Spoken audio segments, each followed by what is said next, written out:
అన్ని రకాల ఆరోగ్య సమస్యలకు అనుభవజ్ఞులైన స్పెషలిస్ట్ డాక్టర్స్ చే చికిత్స చేయబడును. Every life matters. Maurya hospitals.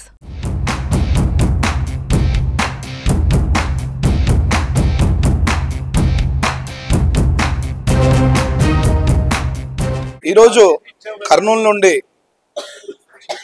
వివిధ దేశాల్లో పాల్గొంటున్నటువంటి ఐవిసిఎల్ అనే ప్రోగ్రాము, అంటే ఇండియన్ విలేజ్ లింకింగ్ ప్రోగ్రామ్ అనేది ఇది. ఈ ఇండియన్ విలేజ్ లింకింగ్ ప్రోగ్రామ్కి అంటే భారతదేశం నుంచి ప్రతినిధిగా మా కర్నూలు నుండి వినిషా రెడ్డి గారు నియమించబడడం చాలా గర్వకారణం. మన భారతదేశం నుంచే కాకుండా అనేక దేశాల నుంచి ఈ ఇండియన్ విలేజ్ లింకింగ్ ప్రోగ్రామ్ అనేది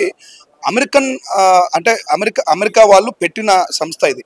దీని నుంచి ప్రతి కంట్రీ నుంచి ఒక్కొక్కరిని సెలెక్షన్ చేసుకోబడుతుంది. యాక్చువల్గా ఇండియన్ విలేజ్ లింకింగ్ ప్రోగ్రామ్ అంటే ఏంటంటే ఫార్మర్కి టెక్నాలజీకి ఒక లింకేజ్ ప్రోగ్రామ్ అనమాట ఇది. అంటే ఫార్మర్కి అప్గ్రేడ్ అంటే ఫార్మర్ని ఎలా అప్గ్రేడ్ చేయాలి, ఇప్పుడున్న కాలంలో ఫార్మర్ని ఏ విధంగా అప్గ్రేడ్ చేసుకోవాలి, ఫార్మర్స్ చాలా రకాలుగా ఇబ్బందుల్లో ఉంటారు, వాళ్ళకి అప్గ్రేడేషన్ చాలా అవసరం అన్నమాట. అంటే టెక్నాలజీ పరంగా ఇప్పుడు మనం చూస్తున్నాము, డ్రోన్తో పిచికారీ చేస్తున్నారు. ఇంతకుముందు మనము పిచికారీ అనేది సింగిల్గా మనిషిపోయి పిచికారీ చేసి వానికి జబ్బులు వచ్చి అది ఇది జరుగుతుంటాయి.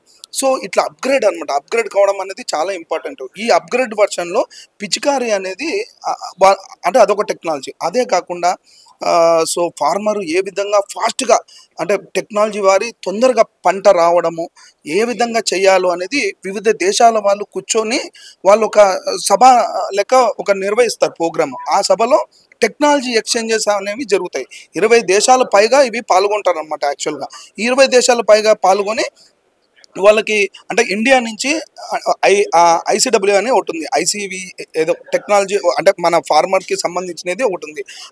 అంటే వాళ్ళ నుంచి మనం ఇక్కడ లింకేజ్ అయ్యి ఇండియా ఫార్మర్స్కి సంబంధించినది అది లింక్ అయ్యి ఇక్కడ ఈ ఎక్స్చేంజ్ ఆఫ్ ప్రోగ్రామ్ అనేది జరుగుతుంది అనమాట.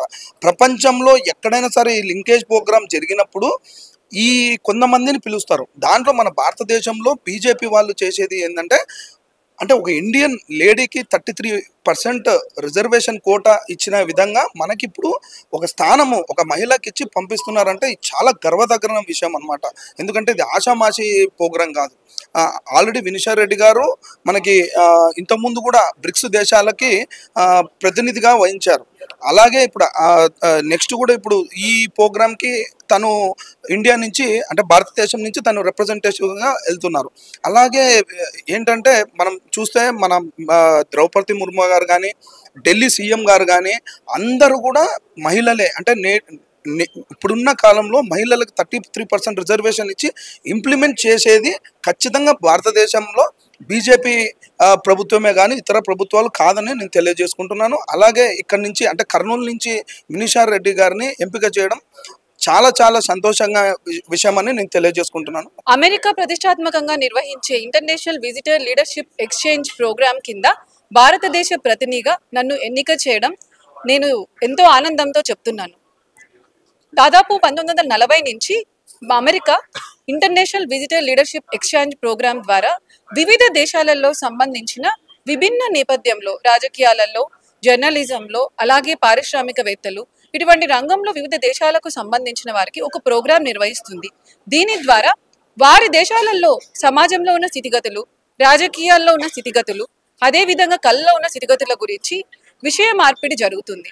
ఈ సందర్భంగా ఈ సంవత్సరం ఎన్నిక కాబడిన ఈ ప్రోగ్రాంలో 20 దేశాల ప్రతినిధులు పాల్గొంటున్నారు. Germany, Japan, Bulgaria, Berlin, Korea, Taiwan, అలాగే Iraq, Lebanon, South Africa, Argentina, దీనితో పాటు భారతదేశం నుంచి నన్ను ఎంపిక చేయడం జరిగింది. ఈ కార్యక్రమానికి ఇంతకు ముందు భారతదేశం నుంచి విశిష్టమైన వ్యక్తులుగా వెళ్లిన వారిలో ముఖ్యమైన వారు అటల్ బిహారీ వాజ్పేయి గారు, ప్రస్తుత ప్రధానమంత్రి నరేంద్ర మోడీ గారు, మొరార్జీ దేశాయ్ గారు, అదేవిధంగా ఇందిరాగాంధీ వారు. ఇటువంటి అవకాశం నాకు రావడం నేను బీజేపీ వల్లనే సాధ్యమైందని భావిస్తున్నాను. BJP is a party with difference. పార్టీలో జాయిన్ అయినప్పటి నుంచి కూడా పార్టీ ఎన్నో బాధ్యతలు ఇచ్చి నన్ను ప్రోత్సహించింది. ఒక అధికార ప్రతినిధిగా బాధ్యతనిచ్చి పార్టీకి సంబంధించిన విషయాలలో టీవీ చర్చల్లో నా వాణిని వినిపించేందుకు నాకు ప్రోత్సాహం ఇచ్చింది. అదేవిధంగా 2022లో బ్రిక్స్కి సంబంధించిన సదస్సులో సౌత్ ఆఫ్రికాలో పాల్గొనే అవకాశం ఇచ్చి భారతదేశం తరపున ఇండియా ఆఫ్రికా రిలేషన్స్ గురించి మాట్లాడే అవకాశం కల్పించింది. ఒక book India before and after 2014 అనే బుక్ రాయడానికి, దాన్ని లాంచ్ చేయడానికి ఎంతో ప్రోత్సాహం ఇచ్చింది. వీటన్నిటి వల్ల ఈరోజు ఈ గుర్తింపు లభించింది. ఇది కేవలం నాకే కాదు, భారతదేశంలోని ప్రతి మహిళకు లభించిన గుర్తింపుగా నేను భావిస్తున్నాను. ధన్యవాదాలు.